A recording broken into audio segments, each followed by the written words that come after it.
You know, we won a match just now. That was really nice for us, but we've got a long way to go because our tournament life really is still somewhat on the line here. So, big one to start. Take it away, Roddy, man. On Curious Minds, in the bottom right side, we're looking at the main base of my only undefeated player in this entire cast, is Civil War. He's 5-0 this season so far. I put him on this map to make sure that he wouldn't play against Solar, because I was kind of worried about that one. I figured he would be fine, but Solar is wild as ZvZ. I was like, ZvT, this boy doesn't lose. Representing the RotterdaM Admirals, it's Reynor. And in the top left-hand side, in the light green of the Stasis Wardi, he's building some racks out on the map. It is Shopify Rebellion's ByuN.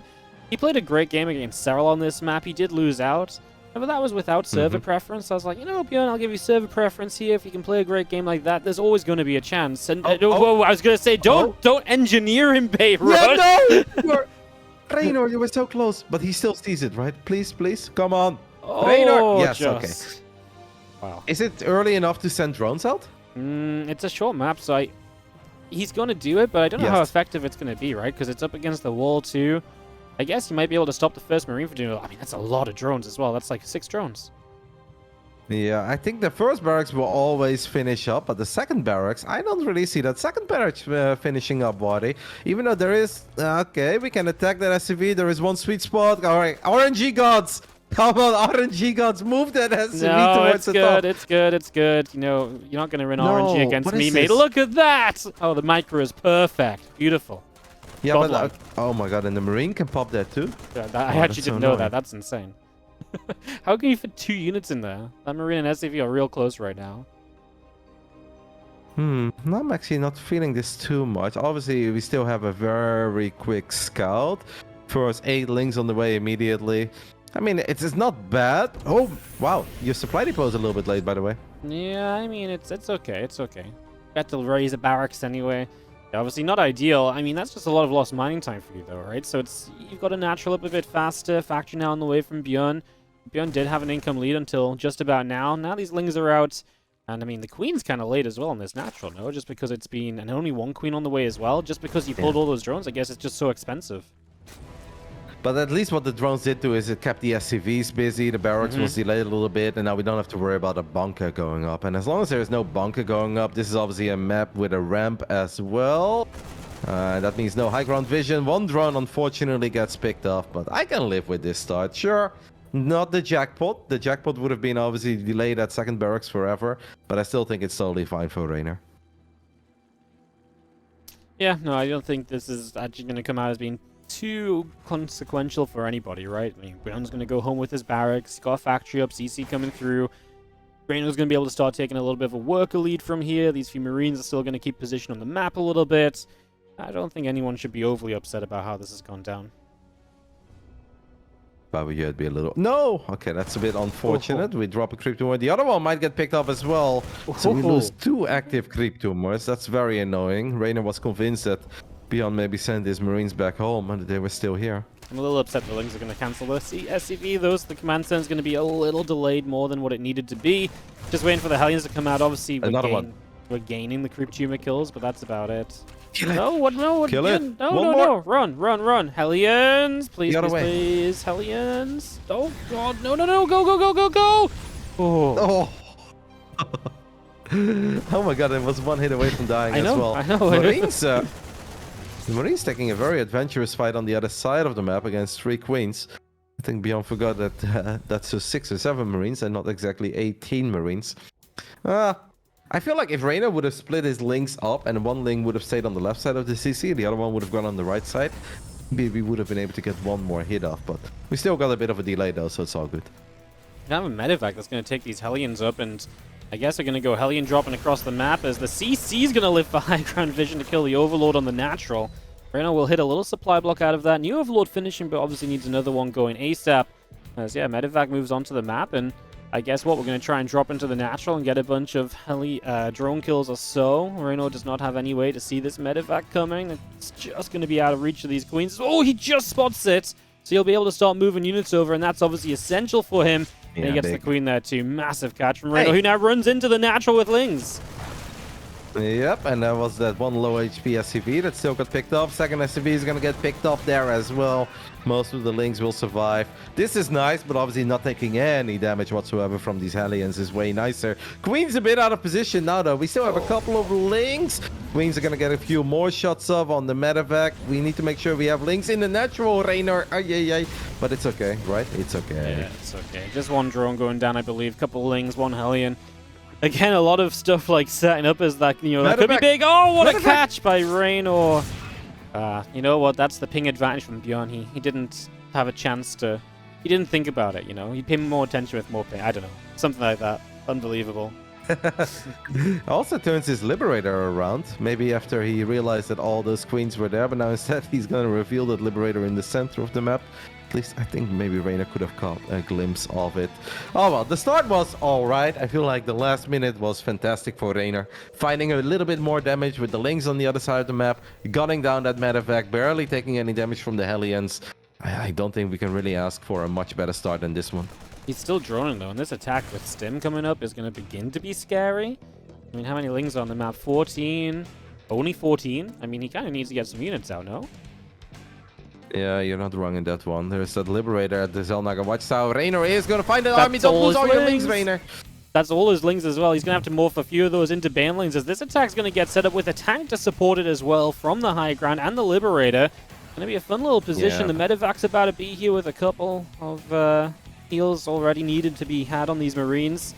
Nice position for ByuN, who's even going to try and bunker up this high ground, but is kind of being blocked by his own Marine movement. Yeah, and now the creep is spreading a little bit as well. Like, this looked very promising. If ByuN would have just go immediately, I would have been terrified. But the thing is, ByuN doesn't see what we see. And normally that'd be a wild play. ByuN is going to pick up all his Marines and drop a couple of them in the main, but there is a sport crawler to keep the main base safe. Reynor is starting to lose a few drones, and he's supply blocked. Okay, it's getting awkward. Yeah, I mean, as ByuN gets rid of this spoil, he has a bit more freedom in this main base. He doesn't get any Baneling target fire, though, as he has to lift off, as this is a hell of a position on the low ground with the bunkers up. And so Reynor just can't quite break into that, and, I mean, he's losing drones on his third base during this. Of course, ByuN is doing all of this off of two bases. His third is very slow to come up, so much later than usual, so he needs to be getting this damage to be competitive in the game.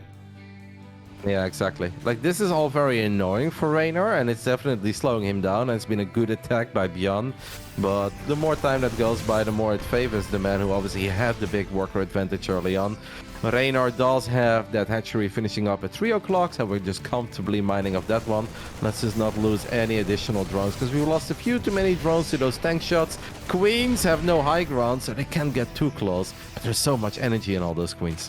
Yeah, they have so many transfusions available. If we could somehow just delete all the creep, I know that's impossible with the hatchery there, but that would be nice. Yeah, I mean, this base is sort of given up on for the moment for Reynor, just using it as a little bit of lava farm, but otherwise he's just mining off that right-hand side, and he doesn't need a fourth base just yet.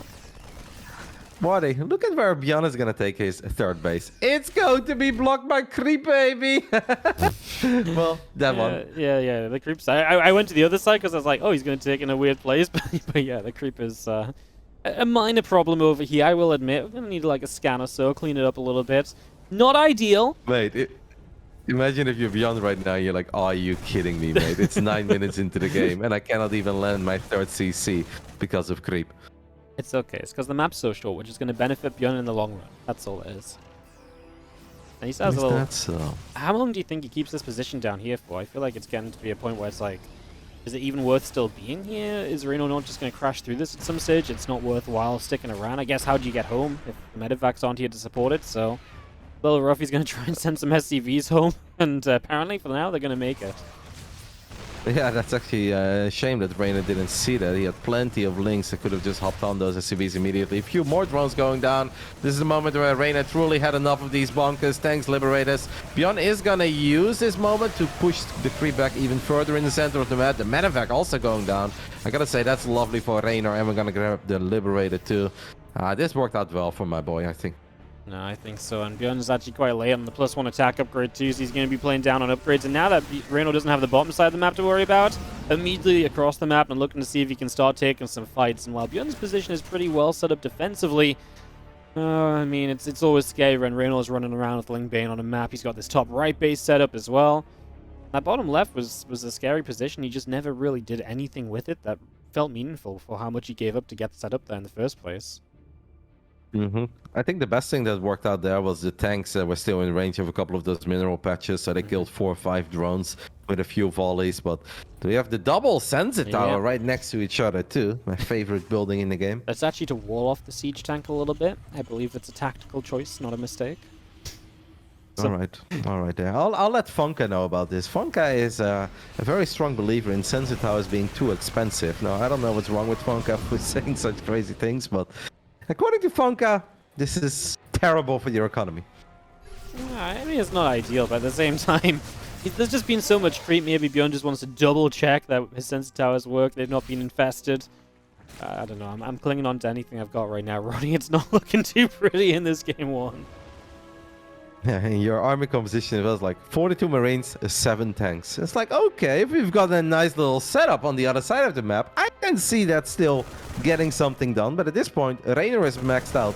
By the time that Reynor is going to have 2-2 upgrades, ByuN is still going to be stuck on 1-1. And he hasn't even started +2 attack yet. I think Reynor is going to have a very fun time here, throwing wave after wave into ByuN. As long as we don't get too carried away, right? Sometimes we just donate 100 links and we don't get anything done. And this is a lot of tanks. But I feel with the upgrades, we should always get some damage done. And if the links get on top of the tanks one time, this one is all over. Yeah, it's going to be really tough to fight your way out of this position. ByuN's playing for that slow, long, drawn-out situation. As you're going to see, Reynor just going to launch an attack here. The Marines were a little bit far back, but Reynor apparently scared of all the tank fire. He does have burrowed Banelings around the map too. That, of course, could be critical. As you're going to see these medevacs top right attempting to make a little bit of a dart-in attempt, but well, not going to do too well. The Queen was actually dealing damage, and one medevac should go down. There's a Queen on the bottom side just to guarantee it. So this drop gets cleaned up. Now ByuN trying to get set up on the left side. Okay, is going to be able to scare Reynor off for the moment again. Needs to make sure he gets rid of the burrowed Banelings, but they actually unburrow and move away. Then at least going to try and get to 4 bases, which is something, but I mean, he's got to play such a slow game at this point. From here on out, though, every second that goes by, ByuN's army gets bigger, and Reynor is basically maxed out, and he's got 97 drones. He's making a few more. I guess we're just going to get a couple of spore crawlers and spine crawlers. I'm a bit worried about that phase where Terran gets 135, 140 army supply, and Reynor is going to try to break in with like 90 army supply, because that doesn't normally work, especially if the Terran is set up very well defensively. I mean, I love everything about this game, but now I just want to see Reynor actually find some critical damage. Yeah, we're going to see these Lings and Bane's going to come running forward. Tanks just going to be... Oh, no. ByuN, you've got server advantage. What is this? You can't just go walking your Marines into Banelings. Oh. I like how Reynor is taking the bottom left and the top right. There is something about split map scenarios where only one of the players is supposed to have those, but Reynor just wants to get his hands on both. But this is a strong defensive setup for ByuN, though. Like, he actually has an almost unbreakable setup. I think we need some Vipers to break this, because without Vipers, I just don't think we can get anything done. It's very akin to what ByuN played against Serral when I was talking about the game earlier, and that was played last week. And the problem for ByuN in the end is he just couldn't get rid of the top corner bases. So he finally got to a 5th base, and that was fine. He just couldn't get to the corner bases. Serral mined enough off of those, and obviously was able to just kind of drag the game out. And in this game, I think it's even better for Reynor, because efficiency-wise, he's been really efficient so far. He's not been throwing units like into ByuN repeatedly. So his efficiency is good, and he's going to be mining that much more. I mean, you start to wonder, how does ByuN ever do anything? Because Reynor's just going to be sat out here chilling, and yeah, he can pick all the fights. He can decide when he goes. ByuN's going to scan up a little bit, trying to spot maybe a Grid Aspire or so, get an idea of some timings. But yeah, it's he's definitely in a corner and a little bit stuck. He knows Ultras will be potentially on the menu, and he knows that the Hive is done, so he probably has to worry about Vipers. He does have a decent amount of goals already, though. It's 9 goals in a 15-minute game. Do we have the EMP upgrade? We don't have enhanced shockwaves yet. That gives me some hope to maybe land a couple of good abducts. Just abducting one key unit at a time would be fine here. I don't think we need to go for the Hail Mary blinding clouds and send everything in. Reynor having that bottom left base is nice, but we're not mining from it. So at this point, that's actually not too bad for ByuN, right? Because those are not resources that are disappearing from his side of the map. No, it's not that bad at all. It's just going to be seeing the creep in the top. Needs to be cleared out so ByuN can think about maybe a 5th base. Now Reynor saturates bottom left. When ByuN was playing Serral, again I'll reference it because it's a very similar kind of game, he set up tanks down on that bottom left side and was able to hit that base repeatedly, and that was actually pretty cool because he got like a 70+ kill siege tank. I think that's going to be important to try and slow Reynor down over there, but Reynor's already setting up spines and everything to just try and make that as difficult as possible, as we're going to go sniping some queens over here. Reynor going to lose a lot of supply on those queens, and now he's going to decide it's time to start pushing in. I actually don't mind this at all for ByuN, as long as his ghosts don't all die to those Balins, but they're all stuck in the same corner. They cloak up, but you can manually detonate at least. I mean, that was definitely a good fight for ByuN, though. Reynor has now lost 3,000 resources more. Getting rid of a couple of the queens, I guess, is not that bad. That gives us a little more room when it comes to creating a terrifying army. But that didn't work out perfectly for Reynor, and that's okay, because Reynor has built up enough of a bank to make a reckless attack or two and still be totally fine in this game. But let's not continue with that. No, that can't be something you want to do repeatedly. Like, I actually don't mind it that much because he gets a few more ultras out. He got some corruptors out, which obviously he seems to want to deal with the libs. I don't mind it so much, and especially because he wasn't inefficient before ByuN got set up to this point. It means he has a little bit of leeway as well to trade inefficiently before he's even at the point which is natural for Zerg to be at. Yeah, ByuN threw down a scan in the bottom left side to see if Reynor was mining of that base, and he gets the bad news that Reynor is indeed mining of it. Alright, let's see if this one goes a little bit better for Reynor. He's got 9 queens left, he's gonna lose a few more. We've got Ultras, Corruptors, Vipers, and a lot of Banelings. Will the Banelings be able to connect with the Ghosts once more, if not just the SCVs? Anything? Ghosts kind of stuck. Banelings will get a couple. Can we kill a medevac with a couple of Ghosts inside of it? Unfortunately, the answer is no. And in the end, all the Ultras will get cleaned up. 7 SCVs and a bunch of Ghosts, though. I guess it's acceptable, given the economies that we're working with. Yeah, I mean, you've still got 8k, 2k in the bank after maxing. I think it's absolutely fine. The problem is ByuN sitting on 5 bases as against Reynor's 7 bases. So to be able to kind of make up for 2 bases, we're talking about like that fight happening like 10 more times, and don't know if ByuN can have that sort of fight happen 10 more times. Okay, so now we went down from 9 to 4 queens. So at this point, queens are no longer going to get sacrificed at the beginning of those fights. I would have loved to see Reynor, by the way, attack that orbital as well, because we sent our entire army into the initial 3rd base, while that 5th base was just sitting there at the top. That's not even a planetary. There was a single tank trying to keep 20 SCVs and a couple of mules safe.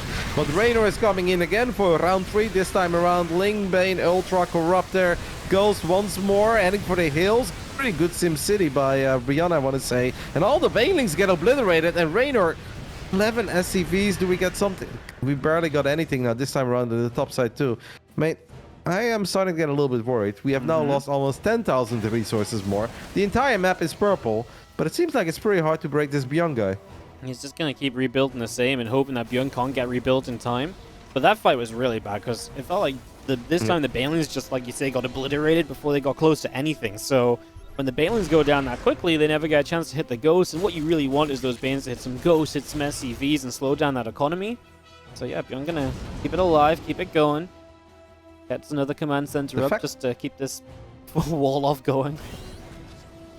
Reynor basically threw his entire army at ByuN 3 times, and only a grand total of 22 SCVs have gone down in this game. And then even a couple of them went down in the beginning of it.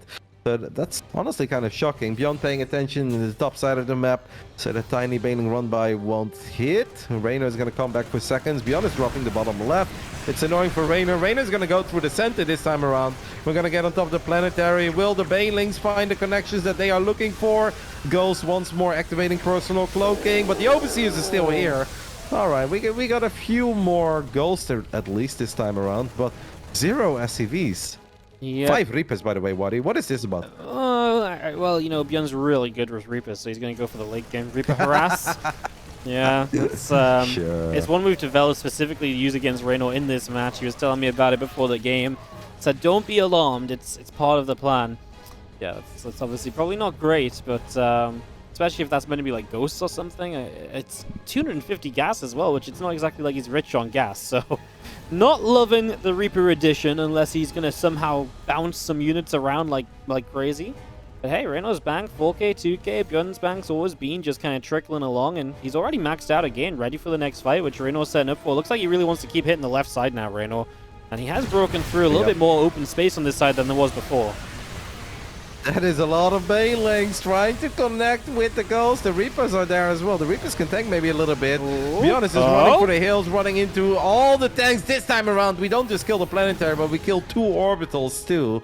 And that's going to start adding up, because now ByuN is forced to lift over one of his other command centers. This one I didn't hate that much. At least I saw stuff exploding, Wardi. That's all I really want to see. Yeah, I didn't hate this one as much either, right? The CCs in the front lines got taken down, so there's so much more open space. What ByuN's been so reliant on has been that Sim City, and now he doesn't have that Sim City. It's so much easier for Reynor to get so much more out of these fights. So yeah, you've got to love that if you're cheering on Reynor and Team Roddy right now. Yeah, it's I mean, it's been looking dismal for ByuN since the early game, but he kind of held on. He was making it close, but yeah, this was definitely better. He is going to start making a serious play down to the bottom left now, though, with some tanks, so maybe focuses up over there a little bit. Obviously, he's still mining up on the top, so you can't just give up on it completely. And Reynor going into the Great Spire, that's something which ByuN isn't exactly rich enough to just set up for. You know, he can't just build Thors, and it's so tough. He's scanning, he's trying to keep on top of what's happening, but if he doesn't see the Broods and he doesn't start getting Thors, he's going to have a tough time as well. A couple of Marauders and Marines will start working on the Spore and Spine Crawlers over here, and it's going to force Reynor to take this a little more serious. Let's not get debated into all those tanks on the high ground. I think Reynor kind of knows about it. You know what would have been sick, by the way, during those fights? If Reynor would have just sent like 30 Zerglings. Okay, we're going to land a couple of Abducts, so that's -4 tanks. That's big. It's also like -3 Ultras, though, so it wasn't super terrible. Could have been a whole lot worse. I mean, obviously, wow, nice scan. Not terrible. Yeah, great scan. Sees the Broodlords. It's great information. He doesn't have the gas to do much about it, though, as he is going to walk forward with the Ghost, and he hits an EMP. I mean, if that was a bigger EMP, he would have hit even more Infestors, but that's obviously one of the issues he's playing with right now. They're going to try and fight with the Ghost just in the front. There are Overseers. More Ghosts on the way across, but not sure they're going to be able to do enough there. All right, a lot of Lings are going to try to run on top of the tanks in the third base. Those tanks are pretty exposed at this point. It's all the ByuN units are at the bottom. So I see 2 tanks disappearing, 3 tanks, -4 tanks, and we should be able to grab a handful of SCVs as well. I love this little run by, because ByuN is obviously going to have a serious gas problem in the near future. And Reynor, he was very quick with taking all those extractors in the corner bases. But in a weird way, I want to say I'm a bit worried about Reynor running out of resources eventually, but with 2 extra bases, I want to say that should never happen. But should it ever happen, Wardi? Yeah, no. Not not feeling too good, Roddy. Reynor's bank stock going down. He's got some Broodlords up. There's a lot of Ghosts down in this bottom left corner, but you got to be very careful with how they fight, especially with Infestors around. Nice. Apparently our Reapers are going to try and help out as well. Big counter-attack at the same time from Reynor up through the centers. We do start sniping the bottom. There's some Fungals that cancel the snipes. ByuN's kind of breaking through on the bottom side, man. Like, he's winning this fight over here. It's just he has not really a lot of defense against everything else on the map. Yep, he's going to lose all the STVs in the top side. A couple of Liberators, not enough to stop all these Lings and all these Ultras. So Reynor is finally finding the economic damage that he was desperately looking for. He is going to pay a pretty hefty price for it, with his own base in the bottom left going down. But if we click on those extractors, Reynor has already taken away like 2,500 gas from that bottom left side. And that is gas that ByuN obviously desperately needs if he wants to continue producing Ghost all game. Yeah, Reynor is... Honestly, he's got lava as well to spend. He's got gas, minerals, whatever he wants. He's going to build more Broodlords. You okay with that? More Broodlords coming out right now? Is that fine? Oh, nice thing attacking the top again. If we can land a Fungo and we can land a couple of Banelings on the Ghost, then I'm absolutely fine with it. Yeah, I mean, I don't want to say I'm worried. Maybe that's just the caster bias in me. But the supplies is like, ByuN's army is so big. It's 121 supply. And I do feel that 1,200 gas, that's basically not even a gas bank at this point. Because if we lose our Broodlords, if we lose a wave of Banelings, we are in serious trouble. So... Yeah. I think for Reynor right now, I'd say slow the game down a little bit. And then I don't mind the Broodlords. But let's just actually get an army that's strong enough to fight the army of ByuN. We've done the economic damage. We have stolen some resources. Let's just get a mighty fine army. Nice scan. No! Did he? I think he EMP'd with the Ghost that got neural, so didn't have energy to then EMP the Ghosts. I'm not sure, but I think that's what happened. That was kind of crazy. Yeah, because all the remaining Ghosts still have plenty of energy. Yeah. I don't think one EMP would have really covered all of them. Yeah, it's funny. He still doesn't have the enhanced shockwaves upgrade. Yeah, I know. I think he just forgot about it. It's just at that point where he's just continued to forget about it as we scan up, looking to see what we're fighting into in that bottom left-hand side. ByuN's obviously kind of abandoned the top side of the map for the moment. He'll go back to that later in the game, but for now he wants a fresher base bottom left, a fresher base that's currently covered in a hatchery. So needs to kind of deal with that as some change on his walk forward. And I mean, Reynor's obviously setting up to fight over here as well. 150 to 130 army supply, massive armies. Reynor with a little bit of a bank, but it's not a lot of gas to fully rebuild with. It's, you know, add a few things in here and there, not complete rebuild territory. And that's obviously true on both sides. On all the refineries that ByuN is still mining off, there is a grand total of like 700 gas remaining. Like, that's not a whole lot. So ByuN desperately needs to get his hands on this base in the bottom left side. While that's happening, Reynor is going to take the top side, and there is actually plenty of gas to still be mined of that base too. But the fight is going to be the most important thing. ByuN's army is bigger. It's 156 supply. He's going to send a ghost forward, land an EMP. Tiny EMP, so it kind of missed. We lost a couple of drones, by the way. I don't know to what. Yeah, I was looking as well. I couldn't see. I don't know if you just sacrificed them or what was going on there. Yeah, Infested still have a lot of energy. Only one of them is missing all of the energy. ByuN does dodge the first fungal, and now he does get a good EMP off, and now there's not much else left. One fungal is massive on the left side. These Broodlords obviously need to start working through, but the snipes are coming down. As ByuN, I think, can just continue through this. There's no protection with the Infestors out of energy, and ByuN is coming marching, and he's going to try and get rid of all the Broodlords, and then just go, go, go, I guess. We're going to rebuild into Ultralisks, but with no support.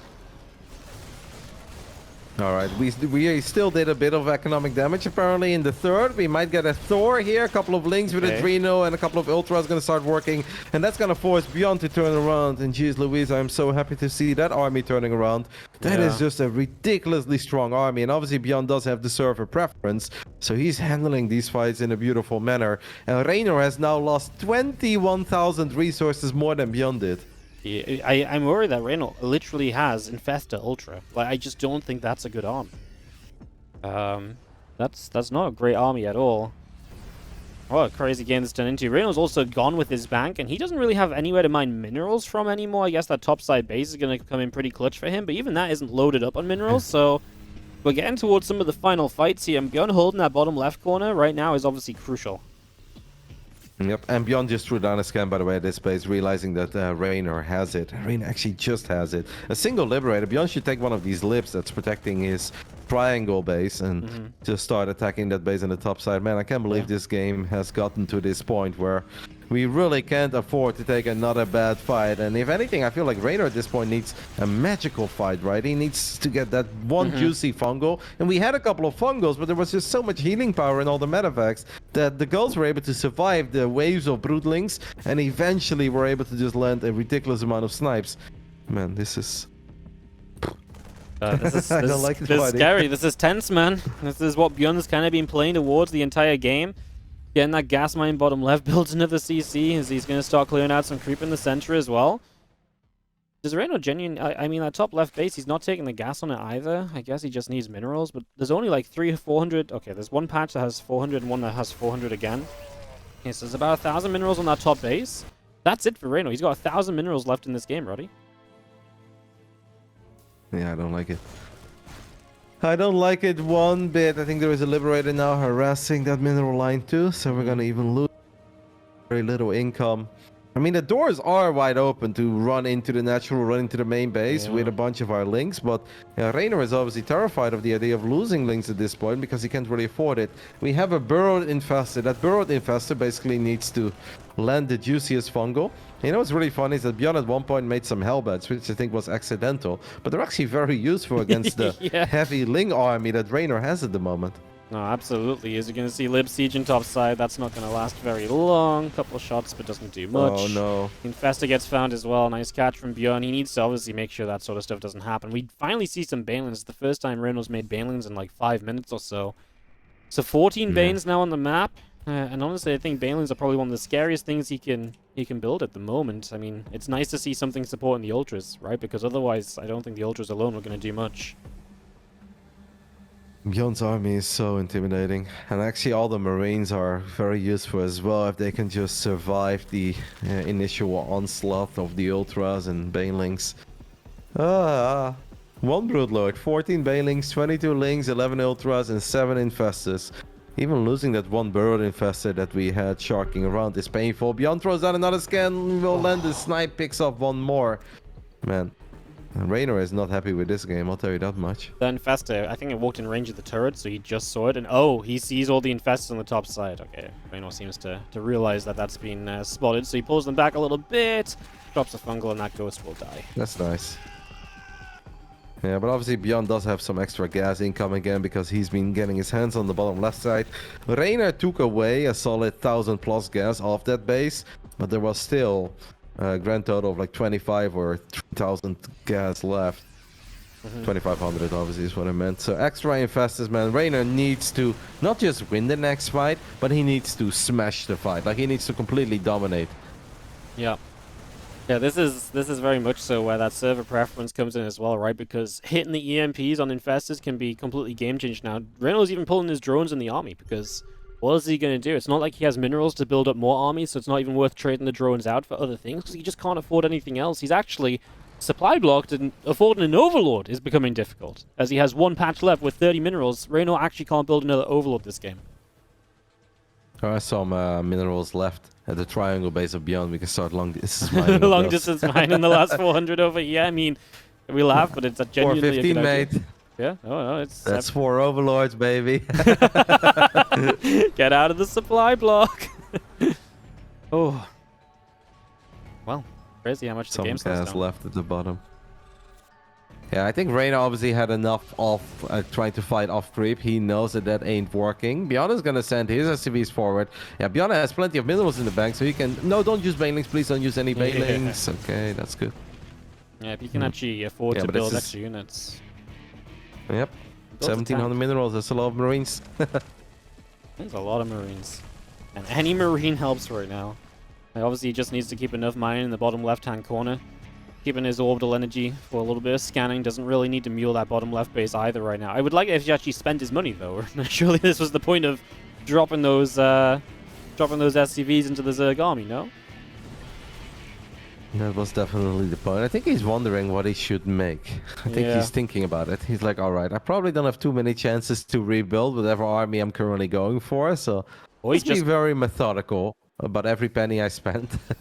Maybe he just wants tanks and he only has 1 factory. And it's obviously not the stage of the game you're going to go and build an extra factory all of a sudden, right? So No. Yeah, he's got 4 tanks queued up, as you show as well, so that makes sense, actually. Yeah. And it feels like that tank is taking forever. It's just like the slowest tank ever produced. This is just what happens when it's the only thing in production, man. Oh, we catch another infestor, by the way. That was an infestor, right? Oh, mate. Yeah. Yeah, there was one chilling there for a while. This is obviously where scans are godlike. You don't really need any energy from mules anymore, so you can just scan for days. Yeah. Don't really see a way for Reynor to win this. Maybe a draw, Wardi. Maybe a draw. ByuN has to eventually push into him. ByuN is slow pushing forward with turrets, which unlocks the few minerals available on this base over here, Roddy. Maybe that's a game changer as a lone marauder is pushing his Spore back. I gotta say, that seems a bit silly to me, because obviously Reynor is not forced to fight here. It's not like this base matters or the triangle base matters, right? So building turrets here feels a little silly to me. Yeah, money that's just not really needing to be invested. ByuN's actually going to make 10 more Marines as well. 184 army supply for ByuN right now. As he's just pressing forward, he obviously has to be super careful with every single scan. He cannot be caught by an infestor right now. And we've got 9 infestors, 11 ultras, 25 banelings. The only way for Reynor to win is just to get absolute dream baneling connections. Sure, maybe we can land a neuro on the gulls, we can EMP the gulls, but I think it's mostly about the combination of fungal and get the good old sweet Zerg wraparound with links, ultras, and then the banelings connecting in a big way. Yeah, it needs to be a ridiculous fight and completely game ending too, because obviously ByuN can rebuild a little bit. Like if there's just a few lings left or something, you can build some extra Marines or so. As ByuN is just clearing up space. Oh, this is where it would have been so sweet to just have one leftover ultra on the top side that comes down. Yeah. Hey, he goes for the enhanced shockwave upgrade. 35 minutes. This is what we've been waiting for. Reynor's been playing this game thinking, EMPs are small, but now they're big. They will be big. That's why he misjudges the infestors and everything changes. Just like, I don't get it, man. Why am I missing EMPs? I haven't been missing EMPs for over a year. This is crazy. Yeah, no, definitely. It's that's a good upgrade, Roddy. EMPs are pretty good. 40 seconds to go. More turrets. But I think if I'm Reynor, I just don't fight here. No, There's no need to fight going down the ramp into choke points. It's pointless. You let ByuN fight into you, right? Like, I mean, they have to fight at some point, but someone's going to have to fight into the other, and I would imagine that's going to be ByuN into Reynor, because he's the one that has the winning army, whereas Reynor, if he just sits back, in theory, we can just wait forever, and in theory, get a draw, right? If stuff doesn't start dying, and nothing's happening, nothing's mining. Like, ByuN might even want to, like... if right now we would offer a draw to the players, Reynor would take it in a heartbeat, and ByuN would say no. So, it's definitely up to ByuN to make something happen. Because he's the one who wouldn't ever want to draw. Man, that is such a ridiculous Terran army. Are you kidding me, Wardi? Oh, yeah, he has to scan constantly now, though, because, again, he just can't afford the flanking infest or anything, and that's why he was trying to slow push with the turrets, and I imagine he's going to keep on bringing turrets into play. Oh, he's going to get an EMP. We're going to scan and return them. We're going to get... what are we doing? Do something! EMPs do land. We're going to be able to maybe evacuate those few units with the medevac that just escapes from the spore. A slight trade, but obviously, ByuN can actually rebuild out the slight trade as well. He adds another siege tank on, so back to tank production. There is an SCV run by on one of the bases. Of course there is. It's big, Wardi.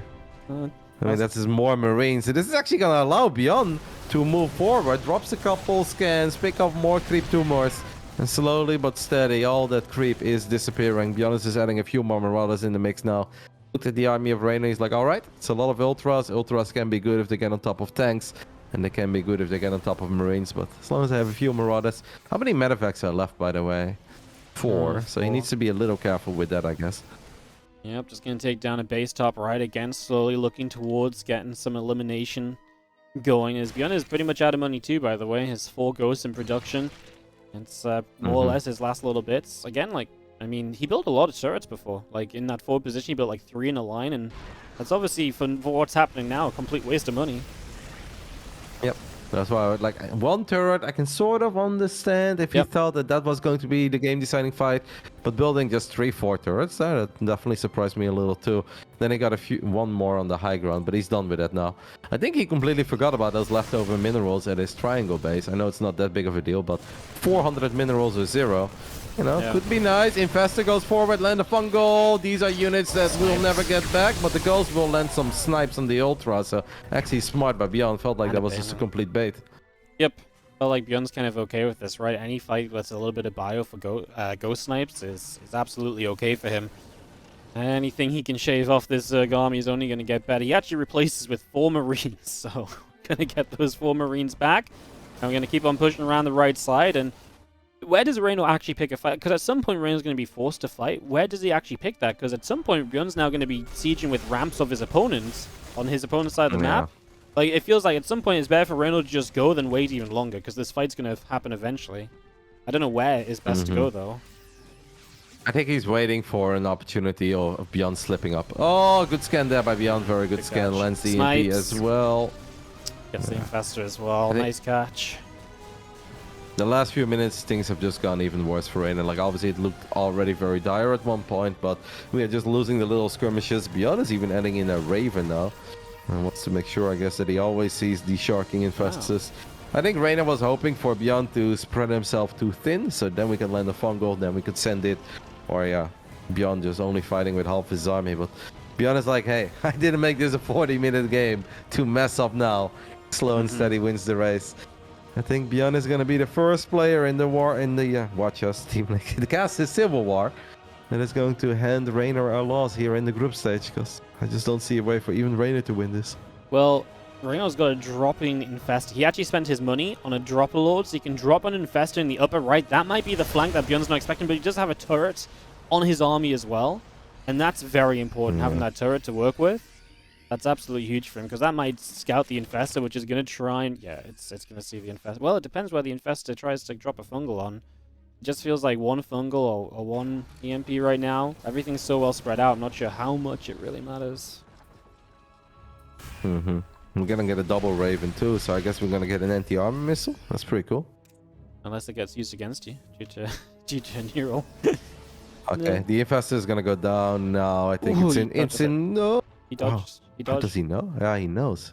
Yeah, What a sicko. but where's the... There's not even a cluster of ghosts to EMP, right? Like, there's just so many No. ghosts, and they're so spread out. We're actually going to move forward and snipe down an Ultra, so another unit just getting sniped. ByuN thinking... "Oh, okay." Raven. Oh, he's going to get... The He Raven could is go for gonna the Overseer, maybe? Ooh, he's going to get caught. These few ghosts are going to start going down. ByuN's going to move down. The Raven moves forward as well. ByuN stims everything. And he wants to take advantage of that, so he starts moving in. Big Fungal lands initially. Obviously, tanks will support. Anti-armor missile does drop on a lot of units in the center. A lot of those are drones, though. As we're going to go pushing up this ramp, it's a massacre. And ByuN is going to give the Stasis Wardies a ridiculous game number 1 lead. Ugh, never celebrate too early. It looked very good for Reynor for the longest time, but that first wave was already like, all right, that wasn't too good, but that's okay, we are rich. The second one is like, we're not getting a whole lot. And then at one point, you're like, whew, we are losing 10, 20,000 resources more. It wasn't problematic, I guess, until that fight in the bottom left side where all the ghosts were just able to hold the line, getting healed up by those medevacs, landing snipe after snipe on the Brute Lords, and I think that really was the game-turning moment. Absolutely no guarantees, so... Yeah, here we are with one that's actually going to be a little bit up in the air. I definitely think I've got the underdog here, but we'll see if he can maybe pull something out, as we do have not quite the Stasis Wardy green, but green, good enough of an effort, better than some of the plays made yesterday when they hosted their games themselves. It is Spirit. And in the bottom left side, we're going to take a look at the main base of my second round draft pick. He's been doing all right so far. He's been winning the PvPs, but he's been struggling against Terran. This is one where I truly need him to step it up after Reynor unfortunately lost our opening match. The Prince of Denmark, normally representing Sidestorm Gaming, now the Admirals. It is MaxPax. Yeah, this is, like I said, when I looked through it, I was like, well, I don't hate it because I feel like Spirit has a better chance against MaxPax, considering he didn't want to, like, he really didn't want to play TvT. I was like, maybe Spirit against Hearthstone would have been nice, but then if Spirit's against Hearthstone, then maybe I've got, like, Classic against MaxPax, and MaxPax's PvP is terrifying, so, well, it doesn't sound good for me. I'm like, well, I feel like it's maybe my best chance or so. Like you said, maybe Solo, but I think for whatever reason, like, Solo didn't work out for us on this match. Like, that was not something I ever had in my mind, so yeah. Okay. Yeah, no, I didn't really want Reynor against Solar because even though Reynor is a very good ZvT player, I was like, man, ZvT can be kind of wild. So I was like, oh, I'll just put Reynor on Curious Minds. And I knew that that was going to be hard, of course, because it's most likely going to be a Terran and could very well be ByuN. But I was pretty confident that Reynor was going to win. And I think Reynor was in a very winnable spot. So don't think that went wrong with the seeding. It's just...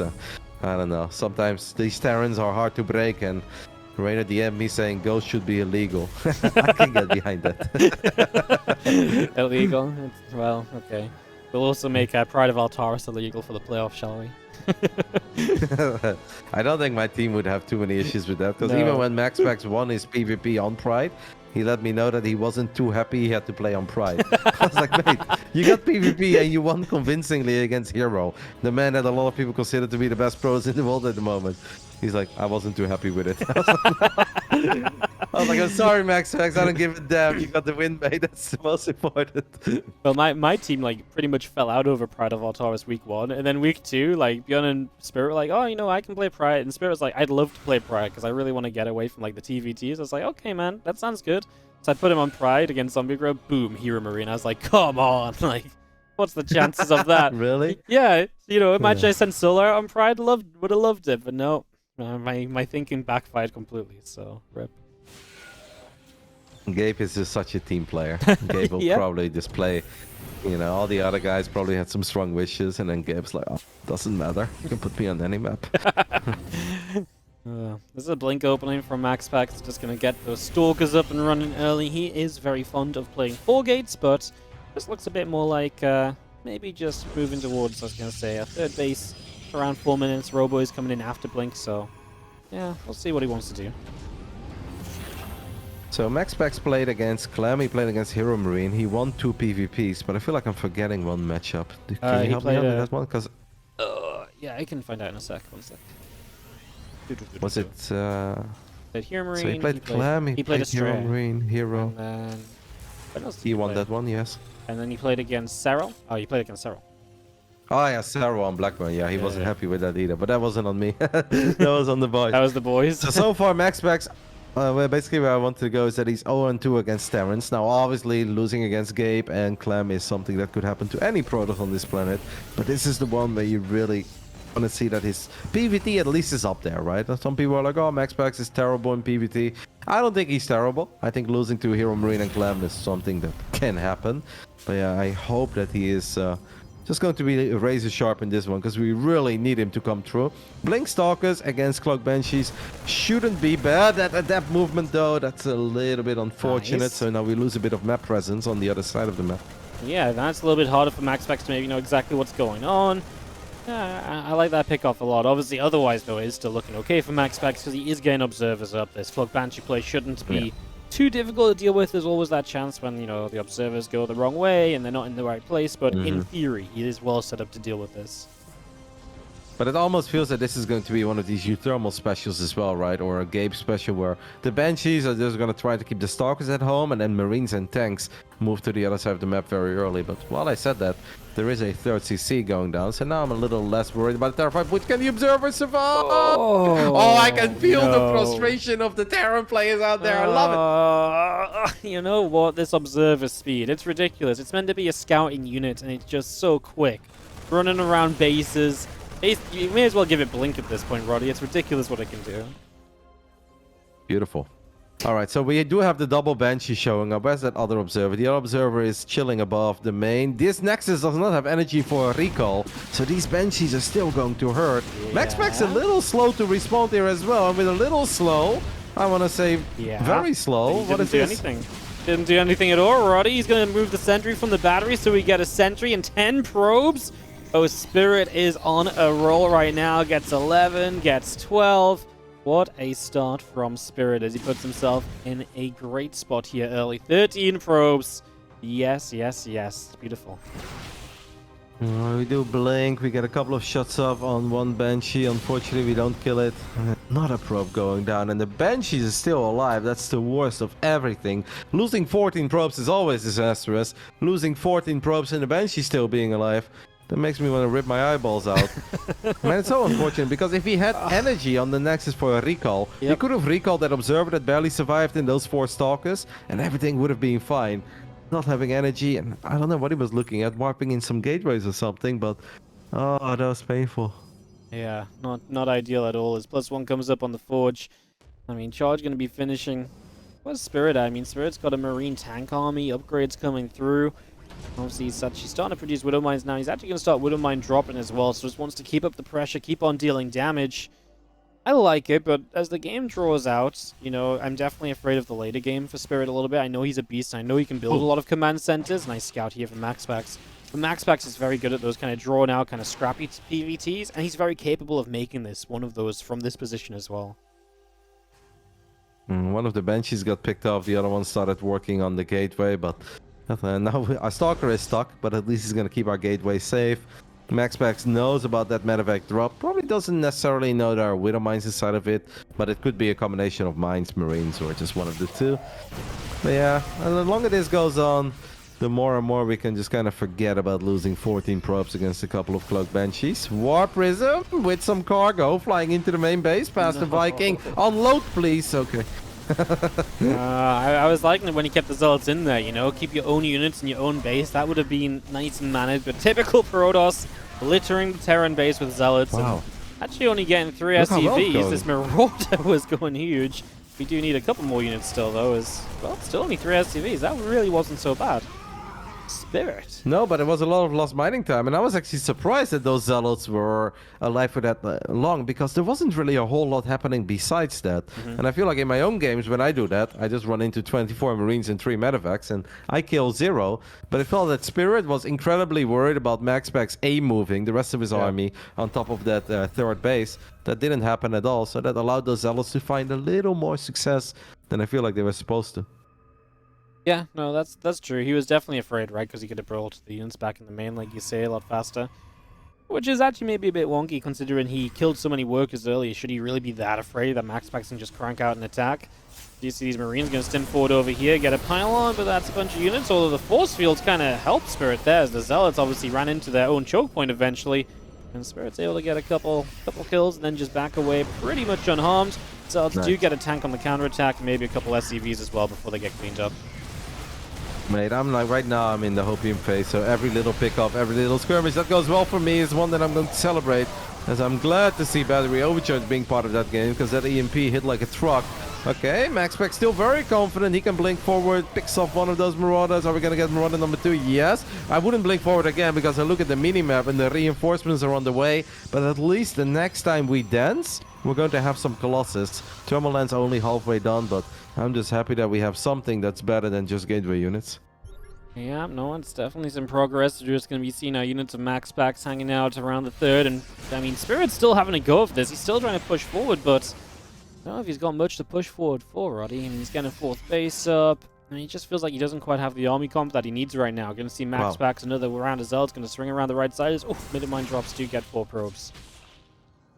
Okay, yeah, I was very hopeful about the Zealots. I didn't even see the winter mine drop. And I was like, man, Spirit has no units in that 3rd base at all. One tank, but that obviously doesn't do anything. But plenty of ByuN units are rallied towards his own ramp.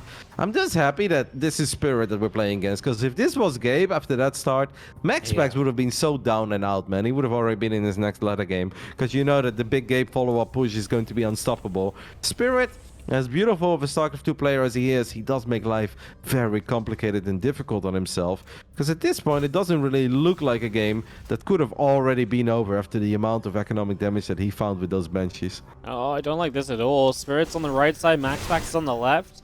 It's always scary, and the pros have the potential to recall, but MaxPax is going to turn back around, so Spirit's going to get the dive on this base, perhaps. He's going to get rid of a few of the Warping Zealots, gets rid of the battery here as well, and now just going to go straight for the Nexus. EMPs it to get rid of the recall. Oh, no way. Oh, no, that's not good, is it? It's going to lose so many units trying to get out.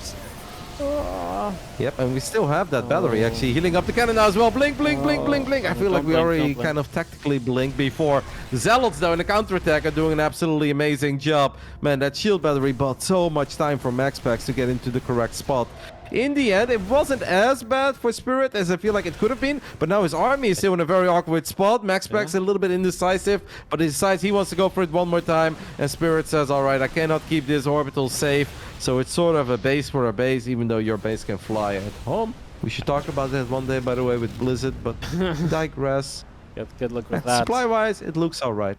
Yeah, I think it looks very good for MaxPax right now. Spirit's basically on like an all-in defense, right? MaxPax is just rebuilding his base. He's got workers and army behind it. Yeah, this ain't pretty. At the very least, we're going to lose too much economy to really recover for the rest of the game. And I'm not even sure we're going to turn this around, as the Zealots just aren't dying. No armor upgrades, but just completely unkillable. What a great unit. Yeah, it's a shame that the SCV with the drilling claw cannot kill the Zealot Wardi. You're right. What about the 60 supply of bio behind it? Can't even kill 6 Zealots. Unbelievable. I only saw Medivacs, mate. Medivacs do not attack ground units. Yeah. Okay. Trade a Medivac for some Zealot shields. There is hope. There is hope indeed, Roddy. Well played. Gonna go 1-1. You know what? We wouldn't want to... Well, actually, I really would like to get some map score going, but you know what? We can't win them all. Still happy to be here 1-1 because I really did go into this thinking. I know I sound very negative, but I really looked at this realistically and said, man, we might be like 0-2 right now. So the fact we got 1 map out of the first 2, I feel okay about. You know, it feels like down the stretch, there's a good shot. Yeah, you should.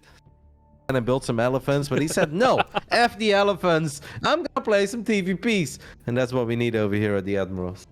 Okay, well, take your Admiral away into an introduction, Roddy. In the bottom left side, the player that has been performing incredibly well so far for us. His overall record in the league is 3-2, but he came in clutch against the Grubba-Lubba-Dub-Dubs. And he's also the one that inspired the team name. He's the captain of Twitch, currently in Canada, Shopify Rebellion's Harstem. And on the top right, in the light green, he's figured out when the rest of the matches today are. It is Classic. So what was the story behind Classic, by the way? So quite literally, he was like, I didn't know I played it there. I was like, I gave you the schedule. And he's just like, sends me question marks. So I scroll up in the conversation, and when the league started, I sent everyone a schedule, right? And I think because Classic is like one of the few people who's still on Skype and nowhere else, I just didn't press enter, or I just didn't click him, or I thought he was in my team, so I just didn't. And so each week I've asked him, hey, what are your preferences? And he's come into the Discord, or like he's seen like the orders. But this week I sent him the preferences for the first 2 matches. But then for the last 3, because we play 5 this week, I just picked the orders anyway, but I never asked his preferences and gave him the list. So I just never told him. So it was kind of on me. And then Solar is raging, and Solar is sending angry DMs to Classic. He's like, hey, man. Yeah. But we don't have to tell the Koreans that story. It can be Classic's fault to those guys. Yeah, he had no idea. Yeah. Oops. So, memes aside, a very important PvP for this little friendly clan war between Wardi's team and my team. HOLDOUT is gonna build a pylon in the center of the map. That kind of screams a little Stargate to me. We are waiting for the Cybercore to finish up as well. Stargate, right? Stargate? Really? Stargate. Okay, adapt Stargate. Robo. Robo! Should have never changed. This is why I stick to roulette, Roddy. I mean, HOLDOUT had a lot of success with the proxy Robo against the Neep earlier this season. How is this gonna work out? Classic has Stalkers and a Stargate on the way. I always get a bit nervous when I know that we're opening up at adepts and then we're probably building a few more adepts and then our opponent is potentially building a Stargate. But hello there, look at the absolutely perfect moment of this probe to just casually show up in the main base. So now at least HOLDOUT knows. Classic is scouting around with 2 workers, but they're not currently en route to see the actual proxy, so he doesn't know what's going on. He's checking all around for a Stargate, specifically, it would seem, when in fact it's a Robo, which means he'd like a Void Ray over an Oracle, and he is going to go Oracle first. Oracle can still be nice, because obviously he can force Warpins back at home, but yeah, this is not a bad start. Immortal first. Mate, isn't Classic kind of crazy here? Because he's double scouting, right? So he's clearly worried about being proxied, and then he's just like, I'm still gonna expand. I'm gonna go Oracle into expand. And he has no idea what he's playing against. I feel like this is actually now not looking too bad for HOLDOUT, especially because we know about the Stargate. No, I think it looks great for HOLDOUT. Adept escapes as well, and Warpgate is not even close for Classic, so he's in some serious trouble. Like, this Oracle across the map gonna hit a shield battery, and once it's in a shield battery, it won't do much. Maybe you can drop a Stasis Ward, but yeah, this is not pretty at all. Classic drops his own Robo, but it's all powered by 1 pylon at the front, and these units of HOLDOUT compressing forward, and now the Immortal will show itself on the pylon on the low ground. He should cancel, no? Yeah, he has to cancel. He's going to build batteries in the back of his main, but obviously this is all just last-minute realization. He's going to try and stay sword, but that's a good pull away from HOLDOUT. Oh, Classic, not like this. It would have been nice, actually, if we were shooting at the Oracle, but HOLDOUT obviously more busy controlling his army on the other side of the map, has unpowered the gate, unpowered the cybernetic score. 2 adepts, look at the micro on those adepts, they have lived 3 lives. Still going strong. Can we get a few more shots up on the pylon? Maybe it's not even needed. Just like that, the captain does it again. He's so clutch this season. He's so clutch. 2-1, baby. Come on, the boys. Oh, no. We weren't meant to lose this one, man. We weren't meant to lose this one. This is the Stasis Wardies tournament in a nutshell, Roddy. Something goes right, we start off well, and then it just all falls apart. It's not over, but that was one I was actually pretty comfortable about having a very good chance in, and so obviously for it to end so quickly is not pretty.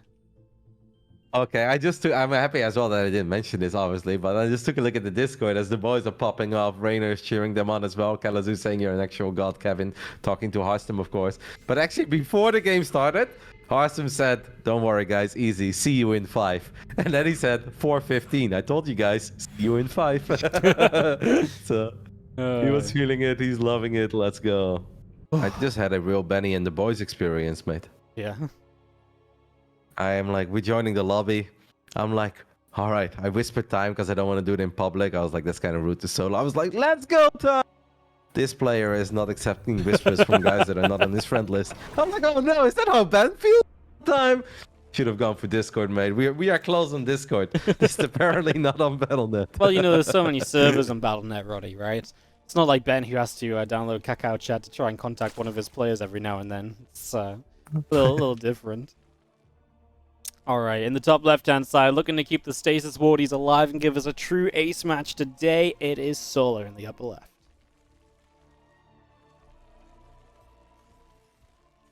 In the bottom right side, we're looking at the main base of our beautiful orange Terran player. He can get the W here for us if he just wins a little best of one on Berlingrad, representing the RotterdaM Admirals, and of course normally Kaiser Gaming. This is time.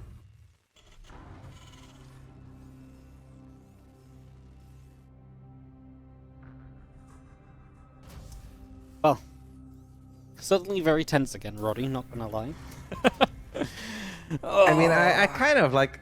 The one about HOLDOUT, I felt good about HOLDOUT, because HOLDOUT has just been peaking in this entire cast of Civil War so far. He now improves his record to 4-2, and the only 2 maps he lost were against his 2 Zerg amigos on Pride of Altaris. So that's always going to be a bit difficult. HOLDOUT has been great, but obviously we need one more right now. We need Diego to come in clutch, or we need time to come in clutch, because our guaranteed victory Reynor wasn't super guaranteed, unfortunately, since Ghosts are just... There's something wrong with Ghosts. That should actually, you know what, you should have made up some rules about like players not being able to turtle behind sensor towers, not and proxy missile ready robo turrets and planetary... facilities. Yeah. That's okay, that's all fair, but like is it that whole turtle, people want action, Wardi. 5-minute PvP, people love it. 40-minute TVZs, nobody wants to see that. Oh, Roddy, you're making me so sad. It was beautiful to, you know? I really enjoyed the last 15 minutes of the game where not a single unit died while ByuN slowly pushed across the map. That was the peak Terran versus Zerg meta. When you hyped up the drop a lord at minute 38 to drop 1 overlord behind an army of ravens, turrets, tanks, and ghosts, I was like, all right, we're running out of things to talk about. Yeah, I mean, it got to that point as Reaper shows up, and Time is going to try and fight some of these lings, as one of them is going to go down. No! Scylla, too good on the micro. Does go up to 6 lings in total, and just going to help to obviously secure the initial creep tumor and so on. Queen pops out, pushes this Reaper away. Good defense from Solar initially.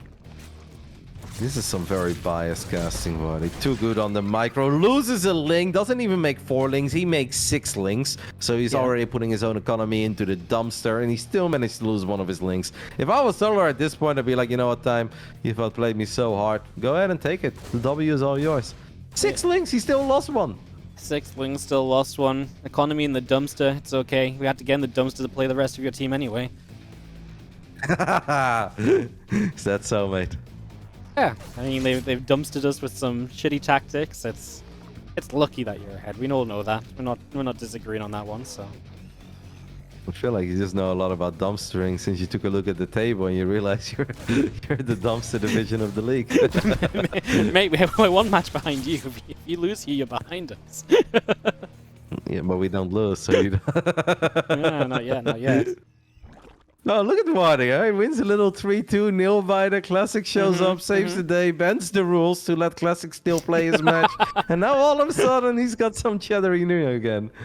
Yeah, well, you know, I have to have some of it because it was absolutely absent for the last 4 matches or something because I was just straight up terrified.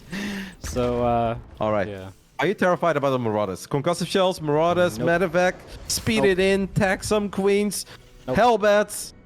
Not one bit, because it involves Hellbats, man. Like, Hellbats suck. I've watched enough GSL to be told Hellbats don't do anything, so I may as well update the scoreboard already. I kind of feel that that's the Nathanius thing, though. I gotta say, Nate is the OG Hellbat hater. Yeah, I actually don't think they're that bad either, but just trying to jump on for the copium right now. Inland Nest is nice, though. I like that. I mean, he's making a spore crawler, too. Do you like that as well? Sure. Good to be safe. He's going to bring that spore forward. What do you mean safe? Hey, this is wasteful. This is not safe. It's wasteful, but he doesn't know who he's playing against. You know, you can't just be psychic. It's not like your players. You just have one strategy they do repeatedly, no matter what happens. My players have shown us all sorts of stuff, okay? We even take some damage. All right, here we go. Bailing Nest ain't done yet. We're going to send the medevac forward. Solar is like, please don't tell me those are Marauders. Those are Marauders, mate. No Banelings yet. Hellbats are going to morph. Don't lose the medevac. And we have not lost the medevac. This is starting off about as good as any. Oh, I love it. No, yes. I like the idea of splitting off one Hellbat, but he changed his mind. I like that idea, though. I thought it was good. Medevac's going to back it up as the Banes are going to be ready in a moment. I like that Solar's got Lings in the center here just to stop any reinforcements getting here. We're going to kill the Viking off as well. Mate, Time was just in such a good position. He doesn't know how to win the game from there, apparently. He just walked away. That was so silly. Obviously, the Viking was completely AFK. It was just following the rest of the army. Then it just got picked up like a sitting duck. I love the idea of just putting one helmet in this mineral line. You put it in the choke point, it will never die against any links that pop and whatnot. I felt like it was going well, and then we just didn't kill anything. This Hellion drop's really bad for us, though. Solar does not know about it at all, and loading in the corner of the main base, and 4 Hellions are going to roast a mineral line here. Solar is going to start losing some drones. He splits one way, he splits the other. Okay. He needs to get the lings here. 8 drones, and the Liberator and the Natural Spore will at least come over for that. You know, Roddy, I still like that Spore. The Medevac just gets out. Lucky. Yeah. Yeah, he was actually a little bit late with moving that Medevac. That Spore Crawler is not in range, and that means the Liberator is going to get a few more shots off. One more drone! Whoa. Come on, give us one more! No, almost a tween. That would be nice. Hellions in the third, door wide open, time! Yes! Yes! No! Oh, let's go! No! Barbecue, baby! You know, you get one lucky break and it just snowballs into everything. Terran in a nutshell. Unbelievable. Whew. That's good. That is good. But Solar obviously capable of making a comeback. Can't celebrate too early. Already did that once today. Backfired a little bit, but that was... Those were some juicy Hellion shots there towards the end. Oh, man. Stasis Wardies, get it together, guys. We're such a good team. We just can't put the wins in a row. I swear. Man, this is not looking pretty at all. Time's going to start dropping. He's got Stim. He's got 1-1. Solo's going to have to play like a really sick just defense. Kind of like what he did against Q earlier and just slowly work his way up. He gets the HOLDOUT, play Lingbane Hydra for a while. Slowly, lurk his way into lurkers. It's not going to be easy, though, and there's a drop heading to the main. There's units in the middle of the map.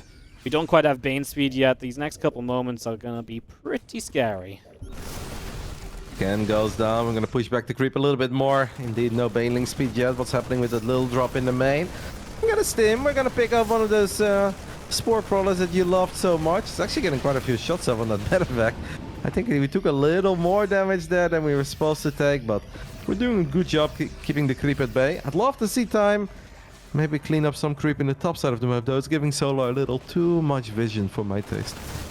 Yeah, Solar's going to get the Lings there, going to push the Medevac back. 1-1 about to finish up, whereas times 2-2. He's obviously got the armory from earlier, but not starting it yet as he's in the middle on creep. Clearing it up a little bit, yes, but still has to be careful, right? If these Lings and Banes manage to get the right connection, then obviously Tank can lose a lot very quickly. So has to be very careful of that, as Solar is still on the hunt for this Medevac top right, and he is going to actually get a surround on those Marines, clear them out as Widow Mines kill. 6 drones. Yeah, could be worse. Yep. Yeah, it could be worse. It could also be better. Yeah, well, I mean, I don't see an Overseer, but there's an Overseer coming. Man, it would be so sick if Time right now would be doing something else while this entire army is here. I would have liked it as well if he didn't use the Banelings as well, though. Yeah, he almost forgot one though. That would have been real bad for you. Yeah, that would have sucked. Well, at the same time, Time now pushing on the right. I don't disagree. Solo just showed everything over there. That was time for Time to go. Time is splitting though. He's got an army on the left, an army on the right. Solo's got some Banes on the left side though, and he's going to start seeing it. So it looks like Solo's split defense is okay for the moment. Crashes a few Banes in toward Hellbats. And yeah, for now, Solo looks to be okay controlling the situation, and again, just slowly making his way towards those lurkers, which I talked about. It's what he did against Cure, and it's very much so what he's kind of got to do here as well. Creep tumors are just out of control at the moment, man. Every single time we throw down a scan, we pick up 5. 9 more show up immediately. I like the Hellbat positioning there. It's actually very cool to see the Hellbat still being very useful almost 10 minutes into this game. I think this is kind of the point where I'm like, all right, Time, we are getting a big army at this point. We have stabilized on 4 bases. I want to start pushing, and I want to make sure that that Hive tech never sees the light of day, or the moment that Hive is done, that we have Liberators in as natural. Because if we are just gonna a little bit with a couple of Marines and poke a bit there with 8 Marines, that's not gonna make us win. We need to start getting those tanks and Liberators to the other side of the map, like he did earlier in this tournament against Skillus on this map. And let's wrap it up, man. Let's celebrate, Wardi. I think it's time to celebrate. Let's end it. Nobody wants to see another 25-minute game. I want to see Game 5, meaning, with everything on the line, meaning a lot. I think that Game 5 would be great to get to with the 2-2 scoreline, Roddy. Do it for the fans, if nothing else, as we are going to see Solar in position, of course, to deal with this Medevac on the top side. As we saw earlier, Time's only chances when one thing goes right and he builds on top of that. As this is a little scary, but he does have the tank's high ground. Ooh, I mean, it's kind of scary both sides.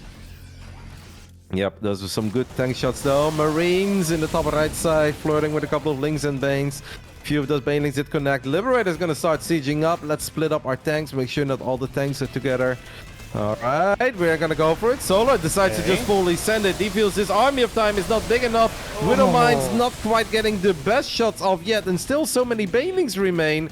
And Time has just lost his entire army. He's just lost everything, and these tanks aren't sieging. Well, they're going to siege now as the army's already surrounding. And these tanks will drop, these Marines will drop. Time supply has gone as Solar is going to do it for the fans. He's going to make sure Game 5 is nice and meaningful, make sure the RotterdaM Admirals cannot celebrate early, and really take it to what should be a pretty intense 5th and final map here, because, yeah, Solar is all over Time right now. The SCVs go down, it all falls apart so quickly, huh? It certainly does. That army in the top right side, I feel like it was just stuck in medevacs, not really doing a whole lot, and Time just missed the firepower. Did not expect Solar to grab to basically send it, fully send it with all the Lings and Banes, and gets an amazing engagement on top of the tanks. And just like that, we are heading into a Game 5. Man, Time had such a sweet start. Ah, painful. Well, in 20 minutes time, and let's see what happens. We're going to start in the bottom left with the Stasis Wardi probe on the map for Creator. Can't even keep his boys at home. Unbelievable. In the top right side, we're looking at the main base. Man who's had an unfortunate run so far in the cast of Civil War, but this is where we need him. This is where he needs to be clutch for the Admirals. Harstem Time, Reynor and MaxPax are cheering him on. This is Kalazur. Little cleaning bot explosion for a bit of action on the intro. Lovely effects as we have our probe. Gonna block the barracks and then just nibble away at this SCV. Wow. Obviously very early scout, so this does cost Creator, but he just wants to make sure it's not a proxy, right? Just wants to make sure, hey, I'm okay here. You're not doing anything too weird. Keep track of what's going on, and that's always nice to do. In my eyes, he's already losing, mate. He just dumpstered half of his own economy. It's like 10% out of the window for what? To get 2 hits off on an SCV? Creator is in trouble. Creator's just guaranteed he's not getting cheese, which he knows is the most likely way he loses against someone like Kalazur right now.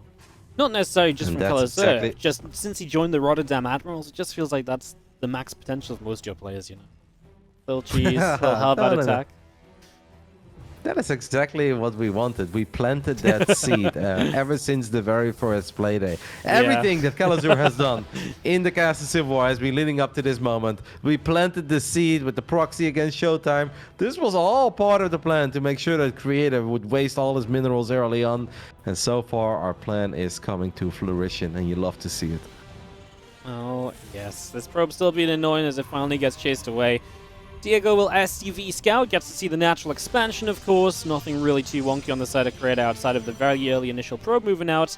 Creator now brings this probe out to the far left. Obviously, there's something to be said about maybe just not thinking you're too far ahead of the Reaper so you can't get home. But maybe there's something sneaky there too. No, it looks like he's just going to go back around into the natural for another scout. Shield battery in the main base. I look at all those probes clumping up. And I can already think of a Widowmine drop down the line. That's going to be so nice. Single mine kills 9 probes. One of these things, you know, it's going to happen. So that probe is going to be a little bit annoying on the other side of the map. But Kalazur was not stubborn with Reaper into Reactor. Kills a probe as well. Is that first blood, Wardi? Is that first blood? Yeah, it's first blood. It's hard to get first blood before a Reaper, of course. I mean, unless you're actually going to expect your player to lose SCVs to probes. Which I can understand is sometimes something you think of.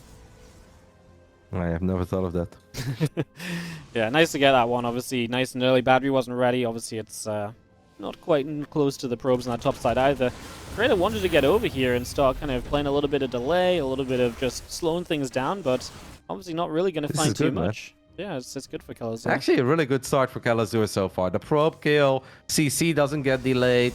We didn't lose anything against the early probe. That obviously costed him some resources as well. Reaper is going to get another kill. That's another kill. Is that a double kill, Wardi? That's a double kill, mate. My boy's popping off. It is. He's having a good time with the probes. It's definitely a little bit concerning as, like I say, the one adept across the map is not having a great time. Can't justify shading in or anything, and Yeah, that little Reaper being real annoying early game. Couple of probes going down. That creator shouldn't have really been losing. Maybe one, right? Sometimes it happens, but a second one? That's kind of bad. And now the Adept's in trouble too. Run, Adept! Don't stop! Don't run out of space, Shade! Okay, okay. Oof. Unfortunate, but it's okay. So Calazur is going for triple CC. This is not something that Creator has scouted yet. And we're just going to defend with tanks. Creator is going to drop some gateways. Reaper is still getting some scouting done in the main base. You think Creator is going to send it on 2 bases with Blink Stalkers? Oh no, he's taking... Wow, he's taking all the gases. That's actually good for us. No, Diego needs to pause. I'm worried, Wardi. Why is he pausing? Oh my god, he's got no mouse anymore. Keyboard only. Yeah, 2 more gases. He's just going to go straight to Robo Bay, which against 3cc feels pretty bad. Alright, Calazur has a hotkey issue by the looks of it, so we're just gonna fix this. Yeah, this is perfect. It almost feels that Creator is expecting a early 2-base push coming out of Calazur, maybe like a single mine drop into Marine tank bunker, anything along those lines. So he's like, you know what, I'm just gonna play it very safe and sound. But he also doesn't even have a great way to scout at the moment, right? There is that sentry. How much energy does the sentry have? Does it already have a hallucinated Phoenix on the map? No, 55, right? and I don't think there's a hallucination, no. Mate, he's not going to scout this for the longest time. This actually looked kind of bad for you, boy. Yeah, no, it's pretty terrible. I'm not gonna lie. Well, that's what we like, right, Wardi? The underdog having a good start in Game 5. It all comes down to the wire. He's the underdog suddenly? Since when was he the underdog? You think Diego's the underdog? Since Creator was the runner-up of the World Championships in 2012. In 2012. Yeah, I know he had a good GSL group the other day, but... I think Calazur is good enough to put up a fight no matter what. Otherwise, I wouldn't have been scared going in, you know, as we finally get rid of this Reaper. I mean, it feels like now that Reaper's gone, it feels like that Reaper alone was just like a buff to everything Calazur did. Just everything he did was good because that Reaper was on the map. We have got the Robo Bay dropping, so Creator gonna 2-base Colossus it, and yeah, against 3cc, I mean, this is not good at all because Calazur's economy is gonna start popping off. And Creator's going to have Colossus that are just very good at pushes, or dealing with pushes, but they can't really push themselves too easily, not if there's going to be a bunch of tanks up and stuff. This is the first time he scouts it. He's now going to drop the 3rd Nexus, but obviously dropping the Nexus while the Orbital is done already is annoying. And then you look at the army that you have, and you're like, what can you really do? The only thing you can really do is poke a little bit with the Blink Stalkers, shave off 1 Marine at a time. The one thing that maybe is a possibility down the line is one of those big Colossus, Archon, Immortal, Zealot, Stalker attacks, but that's still going to take a little while, and Creator's economy is really not that big that it's going to hit as early as it does in some of those other scenarios. This is very scary, man. These few Stalkers are just going to stay out the front. Calazur is going to unsiege his tanks and start moving out. I assume he's just looking to protect the 3rd. That does maybe give Creator some openings to maybe pressure in, get a kill or 2. But obviously, in general, it just means that Calazur is on 3rd base, and that's obviously very good as well. His income is starting to spike a little bit, as I guess Creator's getting ready to mine off the 3rd. And Creator needs to be really careful not to lose Stalkers to these tanks, which so far his micro has been on point. Yeah, shaving off a few Marines. Kind of inevitable, you know. Stalkers just very good. They're fast, they blink, one-shot potential. There's nothing really a Terran player can do other than just take it on the chin. But those are the boys that I've raced. They take it on the chin. They won't complain about it. They'll just rebuild them and come back stronger. He's setting up a flank. Imagine if the Stalkers... Oh, Stim is almost done. Stim is almost done. Yeah, he has the hallucination. These Stalkers still need to get out of there. Now it's too far away to justify the stim. Observer will see the medevac load up, though, so that's obviously good information.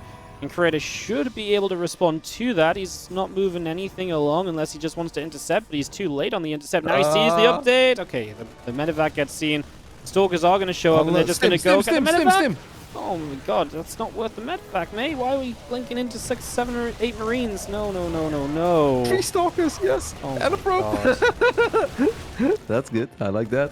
I don't like that at all. Roddy is this little Marine at least won't kill another probe as well. Yeah, that was just unnecessary. He could have just sat there and like chipped at the Marines and then blinked on the medevac when it tries to get away. I know he doesn't have the one-shot, but he didn't have the Stalkers to justify jumping in like that. I hope that Calazur understands there is an observer that saw that drop, otherwise the Stalkers wouldn't have been there so quickly. And I feel like this Ops is in a super obvious spot in the center. Come on, Diego. I know the sun is shining bright today in the Netherlands, so maybe he's got some sunlight reflection, but there are multiple observers right now keeping track of each and every single move of his army. And this has to make the alarm bells go off, and you once more just see that Protoss army. There you go. That's one. We need to take out the other one too in the center, though. Prism, Medevac. Medevac's going to see the Prism. Prism's going to see the Medevac on that right side. Good info for both.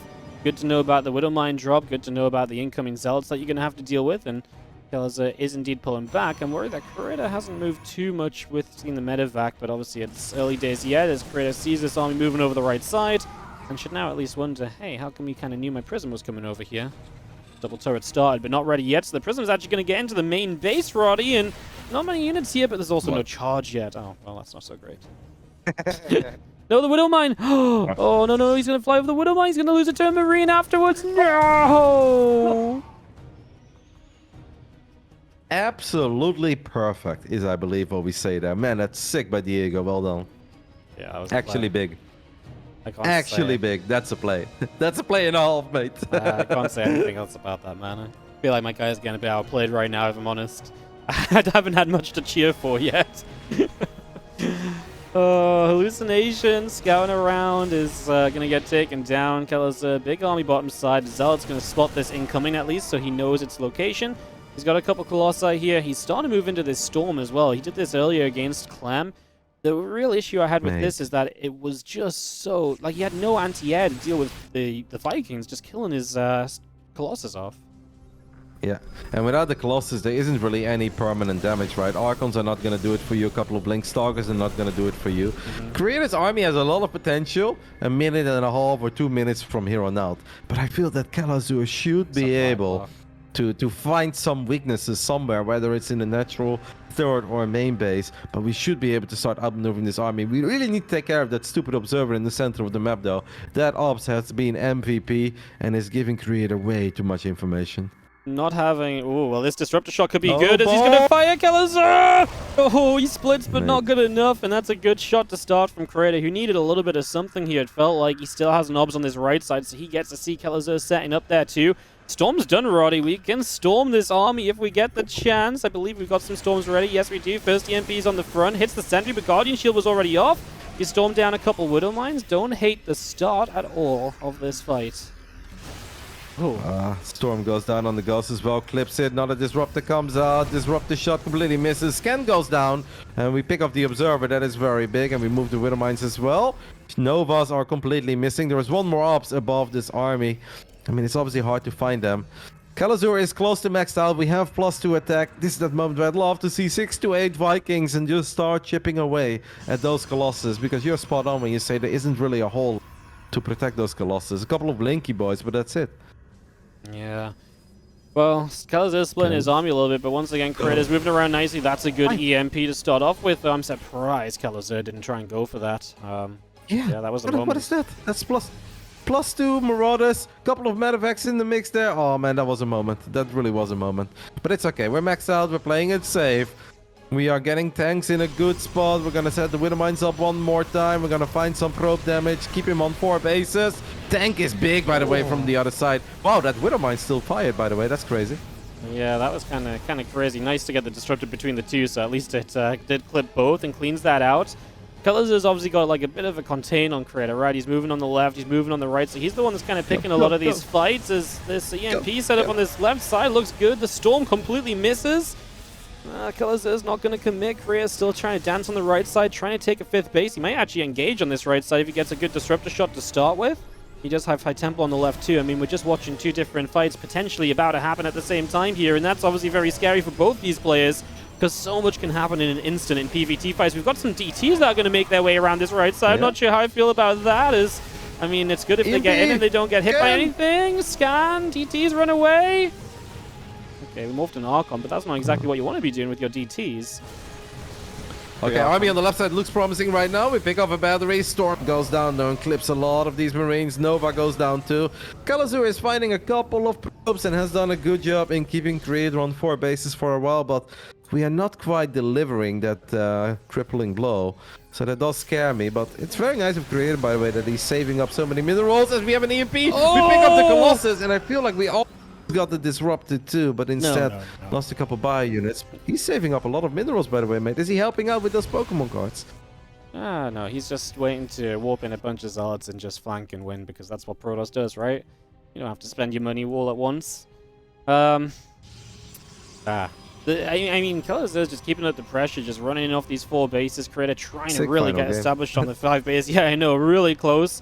Can't really call anything as, I mean, a Disruptor shot changes everything on the top side. It's a big Disruptor shot. Stop. Weakens up Kalazar that little bit, and on the right side, we are going to get EMP, but the Colossi and now Disruptor's chasing through, and this is maybe a chase moment to get a couple more ghosts. Expensive losses for Kalazar. Creator keeping on defending on either side. Is Kalazar going to move up the top? Maybe if he can target fire down the Disruptor. He doesn't go for it. Now he does, but there's a Storm there to dissuade the units from keeping moving forward.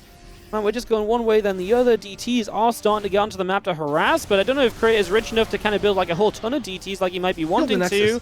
Yeah, I know, this Nexus is so low. How is it still alive? No. Why is it still... I don't even know why it's still alive, and it's my player's Nexus. We're going to target it down now. Creator will lose it, but at least he gets a lot of units out of this. He might even get that Ghost as well. No, he's going to pull away from the base completely after losing it. I feel like he could have maybe done more on that army, as the DT is still picking off Kalazar's 5th base. Oh, Creator's actually going to jump on the army on the right side as well. We have Disruptors that will fire in sync. He actually fires them all at once. I'm not sure if he needed to fire them all at the same time. He's actually got one more that gets targeted down. Forces a lift up. No blink available, so we can't... Well, he actually had blink, I think, but he just didn't go for it. So those medevacs get away. Creator's trying to expand forward now as well, so taking a different 5-base setup. In a way, I don't hate it, because I feel like that's easier to defend than the bases he's been defending up until now. That like far left and bottom side base together has created some really awkward splits, and now it's actually Creator who's pushing through. Kalazar's on the other side of the map, and Creator decides to go home. He doesn't believe in just pushing at the moment, which I don't really mind, because obviously it's just very risky if you start a base trade. Double drop in the bottom though. Those are the units that escaped that fight from the bottom right side. Diego's still pushing on the left. This is not nice when you have carriers and disruptors. Your army is just so damn slow. Kalazar needs to be careful that he doesn't lose 40 supply at once and dies to the counterattack, as that was a big Nova. That army in the bottom right side also gets cleaned up. Uh-oh, if I'm Creator right now, I'm absolutely F2A moving to the other side of the map, thinking that this is my moment to straight up win. Is he getting that medevac speed boost upgrade, by the way? Like, he is. Can we just get some... Units? Can we get some Vikings and gun down some Colossus and carriers, mate? What is happening? He's got nothing against the carriers, and Creator's on 4 of them now, and he's stacking up to 6, and he's just holding them back. He's defending, he's making it feel for Kalazar, so he's like making good progress, but the reality is he's kind of not. We get rid of this tank. There's a lot of libs on the left side, but they will get taken down by carriers once they decide to join the fight. And we're also getting DT blink up, so that's going to give Creator a good opportunity to work with something there as well. High Templars looking for a Storm on the left side and land the Storm on the Widow Mine.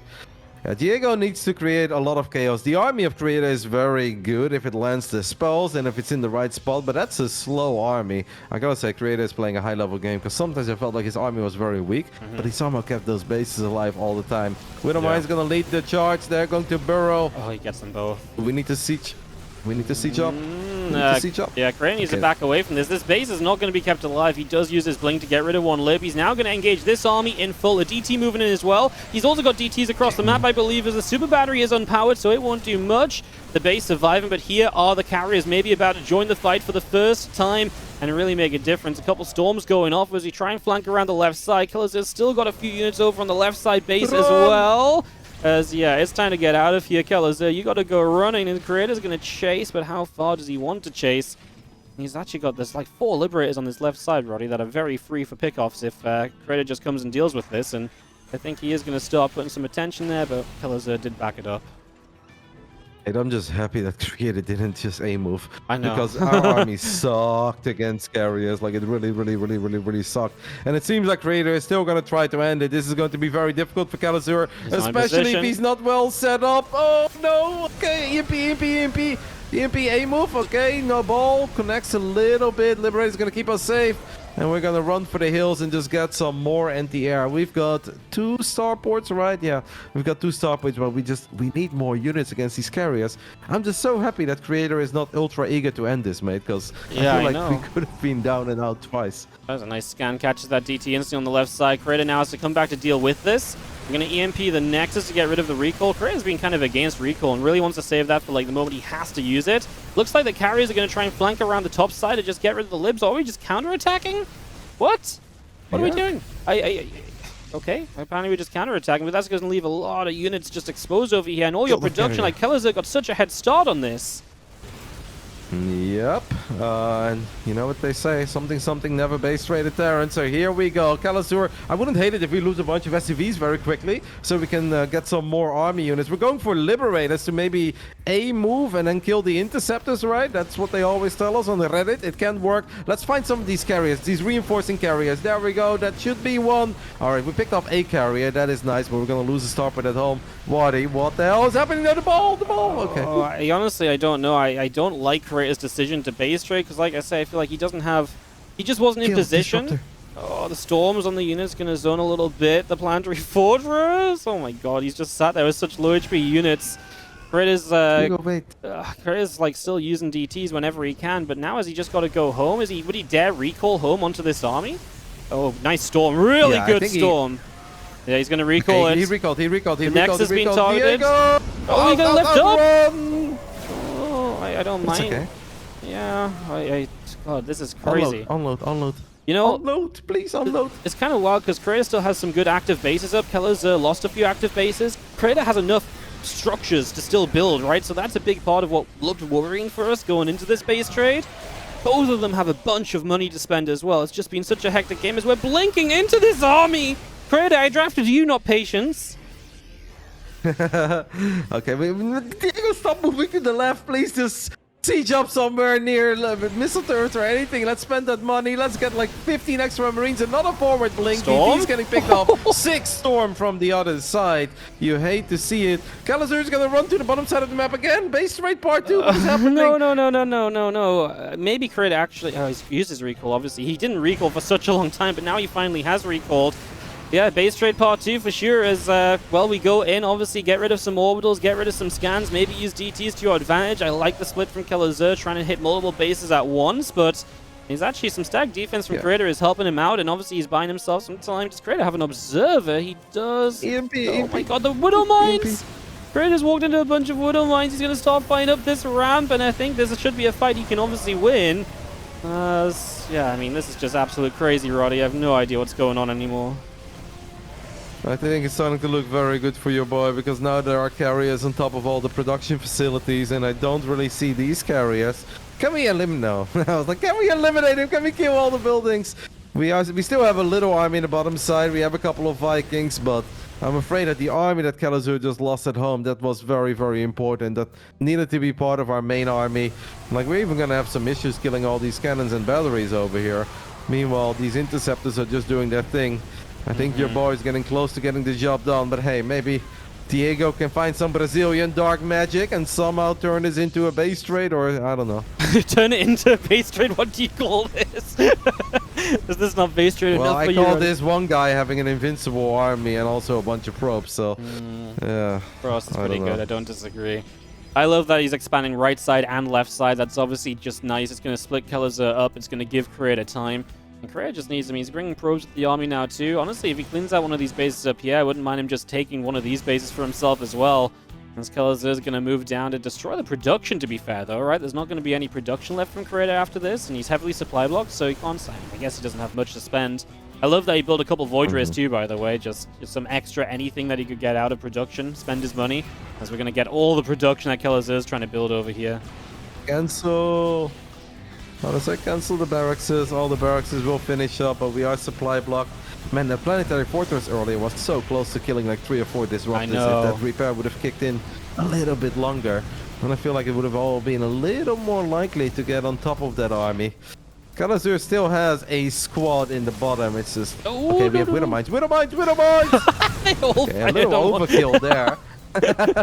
They all fired on one disruptor. This planetary is still alive, by the way. Just will not die with the repair. As Creator just sits here using his interceptors to just work it down. Marines are trying to build out these barracks, just any unit that can do anything right. Army supplies are getting closer, Roddy. It's just, do you have a way to actually kill off the carriers? And that's going to be very difficult. Can we kill the interceptors? Maybe burrow the mines. Okay, we're going to start shooting at interceptors. How much money is there in the bank for Creator? 1100, yeah. That's interceptors for days. No, don't run into him! Don't run into him! Why are we doing this? Oh, EMP clips. Creator has Storm still available. He's got Disruptors open to be used. Oh my goodness! Oh, he's gonna get some ghosts. Okay, only one. My goodness, that could have been crazy as well. Creator's retaken the supply lead. He's mining on the right side. He's got a base on the left. 29 probes. He's gonna recall to the base on the right side, knowing that he's got mining, and he's gonna be comfortable to just sit over there rather than over on this left side. As Kelazar has a lot of money, so he could build up a bit. Just land those freaking barracks. Like, if we spend all that money on Marines, I like our chances. We land one EMP on the High Templars, and then we just spam Marines for days, but we definitely need to spend our money. Our army needs to get bigger. We can potentially kill the Interceptors. Man, if Diego still wins this, I'm gonna take the next train to Tilburg and kiss him on his beautiful forehead, but it's gonna be hard. Yeah, this is going to be absolutely ridiculous as Kelazar comes down the bottom side. Just going to look to clean up some of the production. Oh, good call as well, because Creator was just trying to get a pylon back on these gates. Good, really good call from Kelazar. Just good awareness. As Creator, though, he is getting gates back up, so you will be able to add some more units in. As one Marine works on the left-hand side. Yeah. Creator's also just got a Stalker picking off depots of Kelazar, so Kelazar's going to have to get an unsupply block now, as he has a planetary up in the center. Obviously, that doesn't matter too much as well. Widowmines might blow up these Void Rays. That's nice. No, kill a Widowmine. Oh, God. Another Widowmine will connect with something. Unfortunately, now we cannot reproduce any more Marines, and I still think we need some more firepower. Widowmine shot on the carrier, but that doesn't really do a whole lot. Oh my god, man. We've had some great games in this series, huh? Yeah, this will be a great game if Kelazar wins it. Yeah, only if Kelazar wins, huh? Yeah. Hey, Creator's out of position. His base, his workers over here. He's out of position, man. Kelazar's going to find himself a chance. Recall's on cooldown too, so we're going to cancel that base low ground. When you get up to the high ground, there's a sentry to buy like a tiny bit of time with like a lone force field. Looks like this might be the fight, Roddy. Kelazar seems to know that he's the one that needs to kind of make the initiation happen because Creator has too much. Creator's position definitely gets better over time while Kelazar's does not. If the Libs can do enough, like if we mess up fighting into the Libs, the Interceptors are kind of just flying into Marines, no? We kind of got to be careful about that. Oh my god, the carriers are very low on Interceptors. Yeah, There's only 29 left. He needs to move back. Only 29 Interceptors left. Battery overcharge used to buy some time. EMP. Okay. Templars 17 Interceptors. He morphs in an Archon. I think this is our moment. Yeah, I mean, I think so, because he's just used the Storm as well. It's just tough pushing up the ramp against the Disruptors, right? It's so difficult. And that's going to buy Creator the time. Oh, he's going to go. No, he's not going to go. Oh my god, the Liberator doesn't even get the Archon right there. Kelazar moves up the ramp. Disruptor's going to turn him around. Oh my goodness. Interceptor count back up to 35. That is quite a bit. We're going to run away. We're going to try to kill them. 30 Disruptor! Interceptors left. The ball is big. Let's the ball is very big. Oh, that's what we wanted. The Disruptor shot was big, helped out a lot. The Interceptor count, not great right now. Again, though, Roddy, we don't have a lot of money. Colossus, though's putting in some work. The few Marines on the ground doing what they can. Interceptor's still dying, but I just don't think it matters. This one Liberator, though, is actually being so annoying. It's going to be enough. Creator takes it for the stasis Wardies. Oh my god, we can't do anything easily, can we? GG. After a 27-minute game, Wardi, congratulations, mate.